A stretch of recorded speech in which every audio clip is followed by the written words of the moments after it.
Cette vidéo est un guide complet sur la lubrification féminine, le fait de mouiller pour une femme. Il est principalement à destination des hommes. Il est valable quel que soit l'âge et quelle que soit la partenaire, et il y aura aussi une partie spéciale sur la ménopause. Alors c'est un sujet qui m'a été beaucoup demandé par les membres de la communauté. Bah oui, parce que finalement ça reste assez tabou. Soyons clairs, beaucoup de femmes ne vont pas oser mettre du lubrifiant, ou dire que c'est inconfortable. Le parallèle que j'aime bien faire, c'est comme si un homme il a un peu un problème d'érection. Parfois c'est dur d'en parler. On peut avoir honte, ou se sentir moins femme. Ça peut même aller chez certaines femmes à éviter un rapport sexuel ou à l'interrompre d'une façon prématurée. À la fin de cette vidéo, vous aurez toutes les clés sur la lubrification féminine. Vous allez même en savoir plus que votre partenaire elle-même. L'idée, c'est de pouvoir l'aider, de pouvoir l'accompagner pour jouer ensemble le plus longtemps possible en étant confortable. Parce que oui, en fait, ça peut arriver à tout le monde. Moi, ça m'est déjà arrivé et je pense que ça arrivera à toutes les femmes. Donc avoir un partenaire qui est au courant et qui a les bons réflexes pour aider, comme ici, c'est ultra important. Et restez bien jusqu'à la fin, messieurs. Je vous donnerai le conseil ultime qui va incroyablement aider votre partenaire. D'abord, je voulais dire que c'était ultra important, le fait de mouiller, d'avoir de la lubrification féminine. Parce qu'en fait, cette mouille, cette lubrification, elle sert à faciliter les mouvements. Alors on pense directement au mouvement de la pénétration, au mouvement de la verge quand elle rentre. Oui, mais ça sert aussi à d'autres choses. Et c'est ça que je voulais vous indiquer ici. Ça va aussi avoir un impact au moment des préliminaires. Et ça, on n'en parle pas trop. Et je pense qu'il y a peu d'hommes qui le savent. Parce qu'en fait, quand vous allez caresser votre partenaire ou vous allez la doigter, la lubrification, elle va jouer aussi. Parce qu'en fait, la lubrification, elle concerne aussi bien l'interne, donc l'intérieur du vagin, que l'externe, que la vulve. Et si vous rentrez votre doigt dans votre partenaire, la lubrification, vous vous rendez bien compte qu'elle compte pour être confortable quand on se fait doigter. Et pareil, si on reçoit des caresses externes, le degré de mouille de la vulve, il devient important. Donc maintenant, vous savez que c'est un critère clé. Vous avez peut-être envie de savoir à quoi ça ressemble, cette mouille. Eh bien, on appelle ça de la cyprine. Ça, c'est le nom scientifique. Et la cyprine, ce liquide que sécrète naturellement la femme et que parfois on appelle la mouille, il est composé principalement d'eau et d'autres liquides. Ces sécrétions, elles sont naturellement un petit peu acides. Et elles peuvent avoir des couleurs, des textures, des odeurs qui sont différentes. Et la lubrification de votre partenaire, elle va aussi varier en fonction du moment de son cycle, si jamais elle a encore ses règles. Dans ce cas, elle sera plus épaisse et plus opaque dans la deuxième moitié du cycle. Donc c'est normal pour une même femme d'avoir des variations. Donc si vous observez ça chez votre partenaire, c'est normal. Combien de temps une femme met à mouiller en fait ? Eh bien ça peut aller de quelques secondes à plusieurs minutes, voire des dizaines de minutes. Et qu'est-ce qui influence ça ? Pourquoi dans certains cas c'est quelques secondes et pourquoi dans certains cas ça prend du temps, plusieurs dizaines de minutes ? Eh bien il y a pas mal de paramètres qui vont influencer. Un des paramètres qui est clé, c'est l'âge. Et ça, on va le voir dans une partie dédiée juste après sur la ménopause. Mais il y a aussi d'autres facteurs. Et là, vous allez me dire, c'est quoi ces autres facteurs qui font qu'une femme, elle va mouiller beaucoup ou peut-être pas du tout ? Alors la première chose, et vous vous en doutez, c'est l'excitation et la stimulation. Je vais vous expliquer la différence. L'excitation pour une femme, elle peut être interne ou externe. Je suis excitée parce qu'à l'intérieur de moi, j'ai beaucoup de désir, ou je suis excitée par un facteur externe, par exemple visuel, par exemple auditif. Donc cette excitation-là que je vais ressentir, cette excitation qui est sexuelle, elle va me faire mouiller. Et en même temps que l'excitation, il y a la stimulation. La stimulation, c'est quand on va toucher la vulve, le vagin ou tout le corps de la partenaire. Donc il y a un contact. Pour vous aider à bien comprendre comment l'excitation et la stimulation fonctionnent ensemble, parce que ces clés-là, vous pouvez visualiser un gâteau au chocolat. Vous avez acheté les meilleurs ingrédients de la terre pour faire ce gâteau au chocolat. Et vous avez préparé la pâte du gâteau au chocolat. La pâte, elle est toute luisante, elle donne envie, elle est appétissante. Ça, c'est l'excitation. J'ai une base très fertile, qui est déjà très désirable, qui donne envie. Et si je goûte cette pâte déjà toute seule, elle est très bonne. Mais le gâteau, il ne serait pas complet si je ne vais pas le cuire, le mettre dans le four. Et là, j'aurai un gâteau fini, complet, très performant, que j'ai envie de goûter et de dévorer. Et bien là, c'est la même chose. L'excitation, c'est la pâte du gâteau, sans cuisson, qui est déjà très bonne et qu'on peut goûter. Et la bonne cuisson du four, à bonne température, c'est la stimulation que vous allez pouvoir lui apporter. Donc les deux éléments sont clés. Ensuite, la santé générale de votre partenaire, elle influence sa lubrification. Eh bien oui, quelqu'un en mauvaise santé va moins mouiller. Ça, c'est clair. Même l'état de fatigue, ça affecte la santé générale de la personne et donc sa capacité à mouiller. Ça va loin. Ensuite, la lubrification va dépendre de facteurs psychologiques et émotionnels. Eh bien oui, on fait l'amour pas avec son corps uniquement. On fait l'amour aussi avec son cœur, on fait l'amour avec sa tête. Donc ces trois paramètres-là vont l'influencer. Mon corps, mon cœur et ma tête. Ça influence ma capacité à mouiller à un instant donné. Si je suis stressée, si je suis anxieuse, si j'ai des troubles émotionnels, je vais avoir une mauvaise réponse sexuelle à l'excitation en fait. Et ça, c'est ultra important de le comprendre. Que tous ces paramètres, ils influencent le fait de mouiller. Même si on va stimuler manuellement une femme, si jamais ça va pas bien dans sa tête ou ça va pas bien dans son cœur, qu'il y a des troubles émotionnels, eh bien il n'y aura pas de réponse forcément adéquate du corps. Dans ce cas, c'est important de le traiter, de mettre en place des techniques de relaxation, des techniques de pleine conscience, peut-être de faire une thérapie, de mieux communiquer avec son partenaire pour améliorer en fait son état. L'alimentation et le mode de vie, ça influence la santé générale. Et donc, ça influence aussi la capacité d'une femme à mouiller. Chaque fois qu'on mange, c'est un choix qu'on fait. La quantité d'eau qu'on va ingérer pour nourrir et hydrater son corps. Le mode de vie aussi. À un moment, fumer et boire de l'alcool, ça impacte la réponse sexuelle du corps. Et aussi les changements de vie. Grossesse, par exemple. L'accouchement. L'allaitement. Vous vous en doutez, ça c'est des changements de vie qui sont évidents. Mais même des changements de vie qui sont plus petits peuvent influencer la lubrification. Un déménagement, une prise de poste, ça aussi, ça influence. Ça va aussi dépendre du corps de la femme en soi. Naturellement, il y a des femmes qui vont mouiller beaucoup et d'autres moins. Et ça, on ne sait pas forcément pourquoi. Maintenant, je vais vous expliquer un peu plus ce qui se passe au moment de la ménopause. Parce qu'une femme peut avoir des petits inconforts tout au long de sa vie, mais à 20 ans dans sa sexualité. Mais souvent, l'inconfort, il va être plus prononcé au moment de la ménopause. Et je vais vous expliquer pourquoi. Au moment de la ménopause, il y a une baisse des œstrogènes. Ça, c'est une hormone féminine. Et cette hormone féminine, elle joue sur la lubrification, sur la mouille de deux façons. Déjà directement, parce qu'elle va influencer la capacité à mouiller d'une femme. Donc au moment de la ménopause, peut y avoir de la sécheresse vaginale. Ça, c'est quand on mouille pas assez. Mais cette baisse d'œstrogène, elle va aussi influencer la vulve et le vagin de votre partenaire. Comment ? Eh bien en fait, cette baisse d'œstrogène, elle va rendre les tissus vaginaux plus fins et moins élastiques. Et donc au niveau de la vulve elle-même et du vagin lui-même, il y aura une moins grande capacité à mouiller, à générer cette cyprine. Visuellement, messieurs, vous allez aussi pouvoir voir un changement de texture des sécrétions vaginales de votre partenaire au moment de la ménopause. Les sécrétions vont devenir plus aqueuses, moins épaisses en fait, et donc moins performantes. Mais ce que je voulais dire et rappeler ici parce que c'est clé, la femme même à la ménopause conserve son pouvoir et sa puissance orgasmique intacte, qu'elle peut même commencer à développer après la ménopause. C'est tout à fait possible d'avoir une sexualité moyennement épanouie jusqu'à 40-50 ans et ensuite de se découvrir. Donc là, c'est juste des petits agréments à dépasser et à intégrer pour jouer différemment. On peut toujours avoir beaucoup de plaisir et heureusement. En général, au moment de la ménopause, le médecin, la gynécologue de votre partenaire lui prescrira des traitements locaux. Il peut y avoir des traitements locaux à base d'œstrogène par exemple. Ou alors on va lui conseiller d'utiliser des lubrifiants. Ça peut parfois aussi aller beaucoup plus loin. Il y a des traitements au laser, par exemple, qui existent, ou des injections de collagène. Mais ça, c'est assez rare. L'idée que je vous propose, c'est de lier ces compléments médicaux, avec une consultation médicale, aux techniques naturelles et au reste qu'on voit ici. Parce que c'est mieux de mettre toutes les chances de son côté, en fait. Là, je vais vous aider à reconnaître une lubrification optimale chez votre partenaire. Bah oui, c'est mieux de le savoir, quand même. En premier, vous avez des indicateurs visuels. Est-ce qu'il y a la présence ou pas de cette cyprine, de ce liquide ? Est-ce qu'il y a ces sécrétions claires et un petit peu visqueuses ? Vous le voyez, soit en regardant la vulve de votre partenaire, soit par exemple en regardant vos doigts, si vous venez de la toucher. Ensuite, le degré de confort et de facilité, notamment à la pénétration. Et ça, vous le sentez vraiment si vous n'avez pas de préservatif. Est-ce que ça frotte ? C'est un peu difficile de rentrer. Ça, c'est que c'est pas assez lubrifié. Et c'est pareil pour votre doigt. Est-ce que votre doigt il glisse tout seul ? Ou est-ce que ça adhère et ça accroche ? Donc le confort de facilité d'insertion et le confort de votre partenaire en général. Ensuite, bien sûr, communiquer avec elle, lui parler, savoir est-ce que c'est confortable, est-ce qu'elle est bien, pour comprendre son degré de confort et son degré d'excitation aussi, parce que vous pouvez agir sur les deux paramètres. Et ensuite, il y a le test du doigt.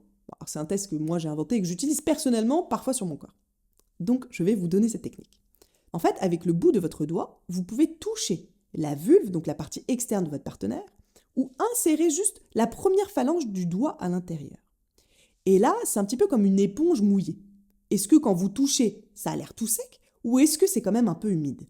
Vous allez le sentir avec votre bout du doigt, cette texture. Est-ce que quand je touche par exemple la vulve, elle est toute sèche ? Ou est-ce que quand je la touche, ah oui, c'est un petit peu mouillé ? Pareil à l'intérieur du vagin. Et je sens de l'eau, je sens du liquide ? Ou est-ce que quand je colle mon doigt, justement il se colle un peu ? Parce qu'en fait, quand c'est très sec, ça va même coller un peu le doigt. Donc utilisez votre doigt et faites un test du doigt. Vous pouvez toucher votre partenaire, l'intérieur, la vulve. Et puis votre partenaire, vous pouvez même lui apprendre à faire ça elle-même. Moi, je vérifie souvent pour voir où est-ce que j'en suis de mon degré de lubrification. Et c'est d'ailleurs comme ça que je me suis rendu compte que parfois c'était étonnant. Je pouvais être très excitée et à certains moments, j'allais moins mouiller. Et en fait, j'ai jamais compris exactement pourquoi. Donc c'est pas grave, on adapte. Le but c'est de continuer à jouer et d'écouter son corps. Si le corps n'est pas assez lubrifié, il n'est pas prêt à avoir une pénétration sans lubrification. Que ce soit une nouvelle lubrification naturelle qu'on va générer ou une lubrification artificielle qu'on va rajouter. Attention, je veux bien préciser, il faut quand même que la femme soit prête à accueillir une pénétration.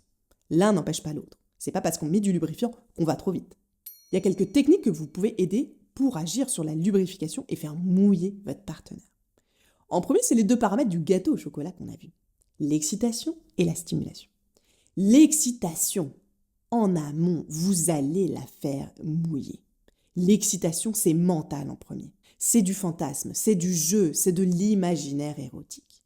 C'est dans sa tête déjà de l'exciter et de lui donner envie.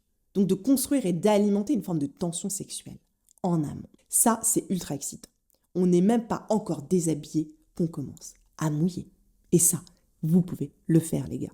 Ça peut être en lançant des petits défis, ça peut être avec des petites phrases, ça peut être avec un contexte, ça peut être avec plein de paramètres qu'on pourra avoir ensemble sur l'excitation de sa partenaire à distance. Vous ne l'avez même pas touchée, qu'elle est excitée. Parce que c'est mental, en fait. C'est du scénario. Ensuite, la stimulation. Ce paramètre-là, il est important. Donc, prenez le temps de faire des très longs préliminaires. Au moins 20 minutes où vous allez caresser d'abord tout son corps. On ne va pas directement sur la vulve pour la faire mouiller. On caresse tout son corps, ses seins, ses fesses, c'est progressif. On l'aide, on accompagne son corps à monter en chaleur. On préchauffe comme le four en fait. On préchauffe le corps. C'est la même chose avec votre partenaire. Caressez-la. Donnez-lui ces caresses dont tout son corps a besoin pour mouiller. Et ça, c'est encore plus valable pour les femmes ménopausées, qui mettent plus de temps à faire chauffer leur four, en fait. Et ensuite, il y a une petite technique qui peut aider à lubrifier le vagin. On appelle ça parfois faire saliver le vagin. Donc c'est simple, vous allez visualiser l'entrée du vagin comme ça. Et en fait, c'est vers le bas, dans cette zone-là, qu'il y a beaucoup de récepteurs qui sont en charge de la lubrification. Donc vous allez pouvoir introduire juste une phalange du doigt, pas beaucoup. Et sur cette partie basse, en fait, du vagin, vous allez rentrer et vous allez le titiller. C'est une zone qui est un petit peu éponge, c'est normal. Donc vous allez frotter et titiller cette partie-là. Bien sûr, pas tout sec, sinon c'est désagréable à faire. Mais quand c'est déjà un peu mouillé, vous pouvez appuyer et stimuler, frotter cette partie-là, qu'on appelle aussi l'éponge, qui est la base de l'entrée. Et cette partie-là, en la frottant, vous allez augmenter la stimulation. Ça s'appelle faire saliver le vagin, en fait. Et peu de gens connaissent cette technique, donc je vous la donne. Ensuite, vous allez peut-être me demander quel lubrifiant utiliser. Parce que oui, on utilise du lubrifiant, c'est quand même vachement plus simple. Même si la femme, elle mouille, c'est toujours mieux d'avoir du lubrifiant. Alors, lequel utiliser? Il y a les lubrifiants qui sont à base d'eau, les lubrifiants qui sont à base de silicone. Et il y a même les hybrides entre les deux. Pour une femme qui n'a pas de problème et qui va avoir une pratique vaginale assez classique, on utilise des choses à base d'eau. Ça peut être des lubrifiants naturels à base d'huile, par exemple d'huile de calendula ou d'huile de chanvre. C'est des choses qui sont en même temps hydratantes et qui peuvent aider. Sinon, il y a l'huile de coco, que moi j'aime bien, vous savez. Mais attention, elle n'est pas compatible avec les préservatifs. Donc des lubrifiants à base d'eau. Parce qu'on a vu ensemble que la cyprine, elle est aussi composée d'eau. Donc c'est ce qui est le plus proche du corps, le plus naturel possible. Mais parfois, on va aussi utiliser des lubrifiants qui sont hybrides, moitié silicone, moitié eau, ou totalement silicone. Pourquoi est-ce qu'on fait ça? On va faire ça si on a besoin de plus de lubrification, en fait. Soit parce que la pratique le requiert, notamment la sodomie, ou si on a vraiment besoin d'avoir un degré de confort plus important. Et c'est le cas, par exemple, des femmes ménopausées. En général, on conseille aux femmes ménopausées d'utiliser des lubrifiants à base de silicone. Et je vais vous expliquer pourquoi. Déjà parce que la durée de lubrification, elle est plus longue pour les lubrifiants en silicone. Ils vont rester sur la peau plus longtemps, ils vont s'évaporer moins vite en fait. Donc la lubrification, elle est plus durable avec du silicone. Donc si le corps de la femme, il va pas tout seul se mettre à générer beaucoup de cyprine, qui pourrait se mélanger avec le lubrifiant à base d'eau, eh bien c'est mieux d'utiliser du silicone. On a aussi moins besoin de réappliquer du lubrifiant si c'est à base de silicone, parce qu'on a vu ensemble que ça dure plus longtemps, que ça tient plus en fait. Alors que les lubrifiants à base d'eau, on est obligé d'en mettre souvent. Vont aussi être plus utiles dans certaines situations précises. Au-delà de l'utilisation dans des sphères qui ne sont pas vaginales, ça peut aussi être dans des sphères aquatiques. Par exemple, si vous jouez sous la douche. Un lubrifiant à base d'eau va tout de suite se rincer avec l'eau, alors qu'un lubrifiant à base de silicone va pouvoir tenir un petit peu plus longtemps sous la douche. Attention, je précise ici que les lubrifiants en silicone, souvent, ils vont tacher les draps. Donc, il faut le savoir en amont. et adapter les draps. Et aussi, les lubrifiants en silicone, ils ont vraiment un confort, parce qu'ils donnent une texture qui est plus soyeuse en fait à la peau. Donc c'est très confortable à utiliser, alors que ceux à base d'eau le sont moins. Donc c'est plus soyeux, c'est plus lisse. Donc pour une femme ménopausée, ça peut vraiment être beaucoup plus agréable, s'il y a très peu de lubrification naturelle. Je précise ici que les lubrifiants en silicone sont compatibles avec les préservatifs en latex. Par contre, ils ne sont souvent pas compatibles avec les sextoys. Donc si vous allez jouer avec des jouets, regardez leur composition. Si c'est du verre, aucun souci. Si c'est un jouet en silicone, il sera nécessaire pour ce jouet-là d'utiliser un lubrifiant à base d'eau. Et il y a aussi un point qui est très important, c'est qu'on teste un lubrifiant. Il y a très peu de gens qui font ça et je comprends pas pourquoi. Alors je vais vous expliquer comment moi je teste les lubrifiants que j'utilise. Parce que ça m'est déjà arrivé d'avoir des catastrophes. Qu'est-ce que c'est une catastrophe? C'est de se dire, ok, je vais mettre ce lubrifiant. Donc le mec, il va s'en mettre plein et il va m'en mettre plein dessus. Et là, je me rends compte que ce lubrifiant, il brûle. Donc je commence à ressentir une énorme brûlure sur tout mon corps, sur l'extérieur de ma vulve et à l'intérieur dès qu'il rentre. Et c'est horrible. On est obligé de courir se rincer et d'attendre que la brûlure, elle diminue. Donc en fait, il y a aussi une compatibilité des corps avec certains lubrifiants. Moi, ce que je fais, tout simplement, je mets une noisette du lubrifiant sur mon doigt et je l'applique sur l'extérieur de ma vulve. Hop, je mets cette noisette sur l'extérieur d'une de mes petites lèvres. Et j'attends. Et je me concentre sur mes sensations en respirant. Est-ce que ça me brûle? Est-ce que je ressens un inconfort? J'attends 1, 2, 3 minutes. Non, ça a l'air d'aller. Ok, je prends plus de lubrifiant et je le mets autour de mes petites lèvres, autour de l'entrée de mon vagin. Donc toujours en extérieur sur la vulve. Et pareil, c'est ok? Est-ce que ça me semble confortable? Est-ce que je commence à sentir de l'irritation ou des démangeaisons? Non, toujours rien. Ok, c'est bon, on y va, on peut jouer. Et une fois qu'on sait que ce lubrifiant-là, il marche, eh bien, on peut le réutiliser. Il n'y a plus besoin de le valider. Mais testez, parce que vraiment, ça peut arriver que ce soit ultra inconfortable. Et c'est trop bête, alors qu'on est chaud, on est dans l'excitation, on est dans le jeu, de ressentir une bonne, grosse brûlure et de juste filer sous la douche se rincer. Alors, il y a aussi des maladies et des conditions qui peuvent affecter la lubrification de votre partenaire. Je vais l'aborder un peu dans cette partie. Notamment si votre partenaire elle a des troubles hormonaux. Bien oui, on a vu que la lubrification, elle dépend aussi du taux d'oestrogène. Donc s'il y a un problème d'hormones au niveau des oestrogènes ou de la prolactine, eh bien la lubrification va être impactée. Pareil si votre partenaire, elle souffre de problèmes de la thyroïde. Ça aussi, ça peut créer de la sécheresse vaginale. Donc si vous savez qu'elle a ces troubles, pensez à comment l'aider avec tout ce qu'on voit dans cette vidéo. Ensuite, ça peut être un effet secondaire de certains médicaments. Il faut savoir que certains antidépresseurs font par exemple de la sécheresse vaginale et empêchent une bonne réaction du corps à la stimulation sexuelle. Certains traitements contre le cancer aussi, tout ce qui va être radiothérapie, chimiothérapie, ont souvent un impact sur la lubrification de votre partenaire. Pareil si elle a subi une chirurgie ovarienne, vous en doutez, il n'y a plus la même production d'œstrogène. Et certains médicaments aussi, des médicaments antitumeurs ou des médicaments anti-aromatase. Donc ces médicaments qui sont utilisés dans le cas du cancer, ils vont impacter la lubrification de votre femme. Donc si votre femme est sous traitement, vous savez qu'il va falloir l'aider et l'accompagner pour que vous puissiez continuer à jouer d'une façon épanouissante. Ce que je voulais préciser ici, parce que c'est important et c'est quelque chose qu'on ne dit pas, c'est qu'il y a beaucoup de traitements locaux qu'on donne aux femmes ménopausées notamment, qui sont à base d'œstrogènes. Et ces traitements locaux, qui sont très utilisés et très prescrits par les médecins, ils sont contre-indiqués dans le cas où une femme a eu un cancer du sein ou a des antécédents de cancer du sein. Et ça, pourtant, c'est le traitement le plus donné en cas de sécheresse vaginale. Et là, votre partenaire, elle n'y aura pas droit. Donc c'est important d'aller chercher d'autres choses. Des choses qui sont plus naturelles, qui n'ont pas d'œstrogène. Et il y a des lubrifiants qui n'ont pas d'œstrogène, rassurez-vous. Et toutes les autres techniques qu'on a vues. Je voulais ici vraiment aussi souligner le rôle clé de la communication dans tout ce qui va être lubrification féminine. Le fait qu'une femme mouille. C'est important de soutenir sa partenaire, aussi dans le dialogue. De comprendre les émotions de cette personne en face de vous, d'être en empathie. Parce que ça peut être très difficile, en fait, de ne pas mouiller assez. Peut-être qu'elle est embarrassée, peut-être qu'elle ressent de la honte. Peut-être qu'elle se sent moins femme, en fait, de ne pas mouiller assez. Peut-être qu'elle a peur de vous le dire, parce qu'elle a peur que vous pensiez que vous ne l'excitez pas assez et qu'elle ne veut pas vous froisser. Vous pouvez encore une fois visualiser ça un peu comme l'érection. Il y a beaucoup d'hommes qui ont des troubles d'érection, qui vont ressentir de la honte ou qui vont se remettre en cause dans leur qualité d'homme. Eh bien, c'est un peu la même chose qui peut se produire chez certaines femmes qui ont des problèmes de lubrification. Donc c'est très important aussi au niveau des émotions d'en parler à sa partenaire, pour trouver des solutions ensemble. Et lui faire comprendre des choses clés. Et ces choses clés, c'est quoi? La première chose, c'est que vous êtes avec elle, vous n'allez pas le prendre personnellement si elle ne mouille pas assez. Vous pouvez utiliser un lubrifiant, vous pouvez en parler, vous pouvez prendre le temps. Incitez-la aussi à signifier verbalement s'il y a un moindre inconfort, que vous puissiez adapter ensemble. Et incitez-la vraiment à faire une consultation médicale si cette sécheresse elle est prononcée ou si elle dure trop longtemps. Et pareil, s'il y a un déséquilibre de la cyprine. Si jamais il y a des odeurs qui sont très fortes, la couleur, elle devient verte, elle devient orange, elle devient jaune et elle est plus blanche ou aqueuse transparente, c'est des signaux potentiels d'infection. On va consulter, on ne prend pas de risque quand même. Et maintenant, messieurs, je vais vous donner le conseil ultime que vous pouvez mettre en place, qui est ultra simple. C'est quoi? C'est de toujours prévoir du lubrifiant. Quelle que soit la situation, quel que soit votre partenaire, quel que soit son âge, quel que soit le scénario, c'est de mettre du lubrifiant à côté du lit. Donc le lubrifiant, il va s'inviter dans votre espace sexuel. Pourquoi? Parce qu'en fait, ça envoie un signal très positif à la femme. De dire, il est là le lubrifiant, on peut l'utiliser ensemble. Et c'est d'en parler. C'est de dire par exemple, je mets un peu de lubrifiant, t'en rajoutes aussi autant que tu as besoin. Donc vraiment, toujours avoir du lubrifiant. C'est tellement plus simple. Ça simplifie les choses. Et nous, en tant que femmes, ça nous met à l'aise quand on voit que l'homme, il invite le lubrifiant. On se dit, bah du coup, s'il a mis le lubrifiant là, il va pas mal le prendre si on l'utilise. Et encore une fois, surtout, il ne faut pas que ce soit un motif à aller trop vite. À se dire, ok, je vais mettre du lubrifiant et donc je vais pouvoir pénétrer beaucoup plus vite. Non. Parce que ça, c'est un peu la catastrophe de la mauvaise utilisation du lubrifiant et du mauvais signal.